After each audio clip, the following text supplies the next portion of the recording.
Hi, I'm Pastor John from New Life Assembly, and we're continuing our daily devotionals in the Song of Solomon. Today we're going to talk about chapter 2, verses 8 through 17. So let's go ahead and read it, and then take a look at the relationship between Shulamith and Solomon. In verse 8 it says, "The voice of my beloved, behold, he comes, leaping over the mountains, bounding over the hills. My beloved is like a gazelle or a young stag. Behold, there he stands behind our wall, gazing through the windows, looking through the lattice. My beloved speaks and says to me, Arise, my love, my beautiful one, and come away. For behold, the winter is past, the rain is over and gone, the flowers appear on the earth, the time of singing has come, and the voice of the turtle doves is heard in our land. The fig tree ripens its figs, and the vines are in blossoms, they give forth fragrance. Arise, my love, my beautiful one, and come away. O my dove, in the clefts of the rock, in the crannies of the cliff, let me see your face, let me hear your voice, for your voice is sweet, and your face is lovely. Catch the foxes for us, the little foxes that spoil the vineyards, for our vineyards are in blossom. My beloved is mine, and I am his. He grazes among the lilies. Until the day breathes and the shadows flee, turn, my beloved, be like a gazelle or a young stag on cleft mountains." As we get into this section of the text, this is actually the woman speaking the whole way through here, but most of the text is her recounting what Solomon has been saying, what Solomon has been talking to her about. And this is actually a very important passage for us in chapter 2, because this is where some scholars believe that Solomon actually gave his proposal for the wedding. There in verses, I believe it's 12 through 14. And we'll take a close look at that in a minute. The way that he does it is in its own way romantic. The springtime has come, the winter is over. Now, in the times of Israel and in the place of Israel, winter is not snowy because it's a Mediterranean climate.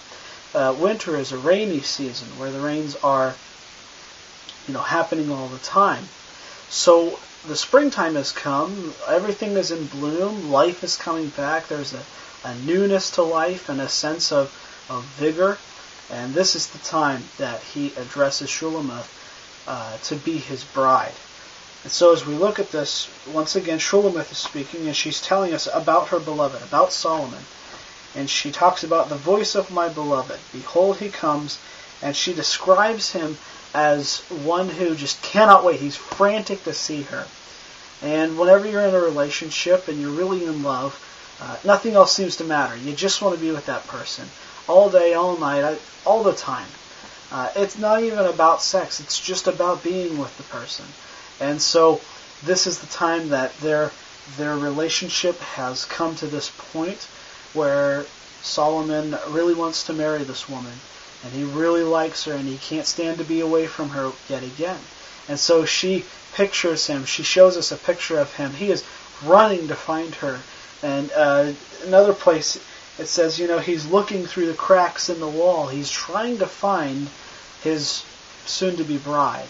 And he wants to tell her something very important. He's coming to her in a hurry because it's time to propose.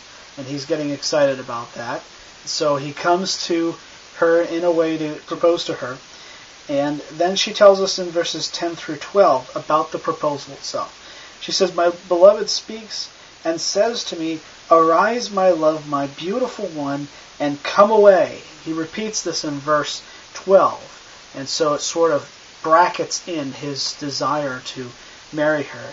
That idea of coming away with him or going away with him, and that is the actual, that'd be the same thing as today whenever the man gets on one knee and he says, "I want to spend the rest of my life with you.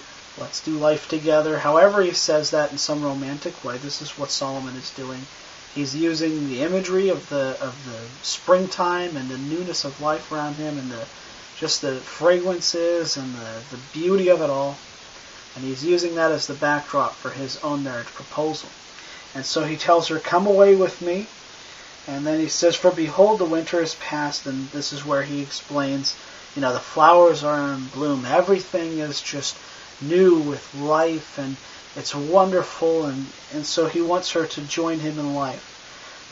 Verse 13, "The fig tree ripens its fruit, its figs. The vines are in blossom. They give forth fragrance. Arise, my love." You'll see that repeating. "Arise, my love, my beautiful one, and come away." So there's the repetition between verses 10 and verse 13. And then he continues on. He's speaking. She's telling us what he's saying. And he continues to tell her, "Oh, my dove, in the clefts of the rock, in the crannies of the cliff, let me see your face. Let me hear your voice. For your voice is sweet, and your face is lovely." He can't stop thinking about her. He wants to spend every waking moment with her. Some scholars suggest that he's actually having a hard time finding time to spend with her, and that her being behind the wall, so he has to look through it. Her being in the clefts of the rock, and he can't get to that place because it's a rocky ground. I would suggest that that's a possibility, but more the idea of him just simply wanting to be with her, wanting to spend every waking moment with her, wanting to talk with her intimately and long and forever, and just be with her. And whenever you're in love, that's exactly what you want to do. You don't want to go to work. You don't want to be doing this or that. You want to spend time with the person that you love. And that's exactly what's going on here. Their love has blossomed from chapters 1 into chapter 2, and now we saw even with Shulamith that she began to have a physical passion for Solomon, that Solomon is also having the same types of passion, and as their love grows deeper and more intimate, it becomes time for him to do it properly and in a godly fashion, and so he does ask her to marry him in this chapter. Then we have verse 15 that says, "Catch the foxes for us, the little foxes that spoil the vineyards, for our vineyards are in blossom." Now the vineyard in Scripture can tend to refer to a person, to their whole character, or to their actual person. And so the suggestion here is to catch these foxes that would ruin the vineyard. The idea could range anything from they have become mutually exclusive, so that they're not looking at other suitors. It could be the little things in life that love has to overcome to be able to be fervent and vibrant. Any number of things could destroy love. I know this because as a pastor of a church, from time to time, I tend to either notice in couples that are married, or I tend to be asked to counsel couples that are married. And the issues are not usually, we can't keep our hands off of each other and all that stuff. It's usually the little foxes, little things that have crept up in the marriage and that they have allowed to become bigger foxes. The problems that block their love for one another. And so, in the same breath that Solomon is going, "Hey, come away with me, let's get married," Shulamith and Solomon are remembering the fact that love has to overcome a multitude of things for it to be strong and vibrant in their marriage. And so they are thinking about that ahead of time and thinking about all the little problems. You think about it, in his world, he is the king of a nation. He's going to be a very busy man, whether he's married or not. But in marriage, he's going to have time with his wife. Shulamith also will be in a totally different world in a palace. And so these are little foxes that are creeping up. And whenever I do marriage counseling, I do the same type of thing with those little foxes. I deal with them in this sense. I talk to people about the little things. Because it's, when you get to a place in your relationship and you're ready to get married, and you've already talked about the big things, religion, where we're going to live, what we're going to do, how many, are we going to have kids, how many kids, all of those things are the big things. And most couples do well with them.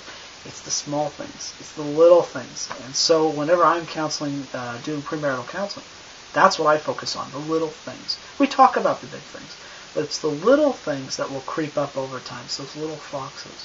It's very interesting because when you talk about Christ in the church, Jesus talked about all kinds of different imagery that would be like the little foxes, the little problems that rise up. For instance, the tares among the wheat. The genuine article of the Christians in the church, and then the false teachers that come in there. They're the tares. They're the things that need to be taken out of the wheat, the weeds, if you will. Another example would be the way that he talks about false teachers and false leaders whenever he talks about those who are wolves in sheep's clothing. The sheep are often understood in the New Testament to be referring to believers. And so what he's saying there is that there are people that will creep in and they'll destroy the sheep because they're actually wolves. They're not sheep, but they dress like sheep. And so even in the church and in the relationship with Christ in the church, you can have these little foxes, these issues that come up, which is why you need a good shepherd, a good pastor, who will do his job or her job well and will keep those little foxes from becoming big foxes that tear apart the union of Christ and his church. Now getting back to Solomon and Shulamith, we see here that they continue to talk to one another and continue to prepare for their marriage. And it actually concludes with the same imagery that it started with Solomon being that gazelle who's bounding on the mountains, searching for his soon-to-be wife, for his fiancée, if you will. And her desire is for him. In verses 16 and 17, she brings back that imagery of that gazelle, that stag that is after her, so to speak. And once again, we have the imagery of the desire for sexual union that is being prepared for as they continue on the path toward marriage. So in verse 17 especially, until the day breathes and the shadows flee. Turn, my beloved, be like a gazelle or a young stag on cleft mountains. The suggestion there is that she wants to enjoy his company all night long until the shadows flee, until the night is over, until the morning comes. And so those desires, as I said before, are healthy, but only when kept in check until marriage. We'll find in chapter 4 that when marriage happens, all bets are off. Those passions are right, proper, and godly. But before marriage, it's important to maintain a discipline with one another and to set up boundaries so that you don't violate yourselves before the time is right. There are actually two overall themes. The first one that we've seen is, do not awaken love until it is proper time, until it pleases. The other one we've seen in our section here, I am my beloved's, and my beloved is mine. And so these are two of the hallmarks of the book of Song of Solomon. We'll see both of those refrains 3 times in the book. And so I hope this encourages you to be looking for those little foxes in your relationship, to make sure that they don't become big foxes, and also to properly maintain your passions and desires until the time is right, until marriage.